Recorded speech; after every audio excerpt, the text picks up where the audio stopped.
নির্বাচিত সরকার থাকলে গণ অভ্যুত্থানে আহতদের চিকিৎসার কোনো অবহেলা করতে পারত না বলে মন্তব্য করেছেন বিএনপির যুগ্ম মহাসচিব শহীদ উদ্দিন চৌধুরী অ্যানি।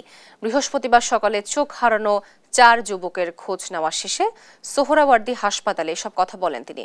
অভিযোগ করেন আহতদের চিকিৎসায় সরকারের আন্তরিকতার অভাব রয়েছে। বলেন বিএনপি নির্বাচন চায় গণতন্ত্রের স্বার্থে, সেই সঙ্গে দ্রুত শেখ হাসিনার বিচার দৃশ্যমান করার দাবিও জানান অ্যানি।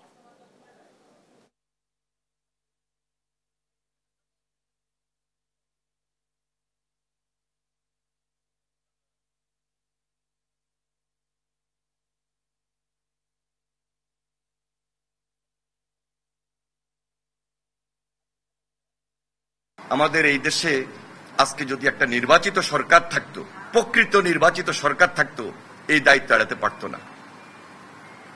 সুতরাং শুধু একটা পার্টি ডিসেম্বরে নির্বাচন চায়, কেন চায়, কি কারণে চায়, এটা বুঝতে হবে।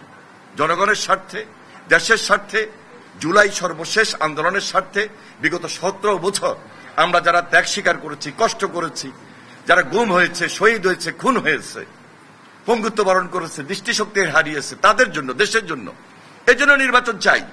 নির্বাচন চাওয়াটা কোনো অপরাধ নয়। গণতন্ত্রের স্বার্থে জোর করে, জোর গলায় নির্বাচন চাচ্ছি।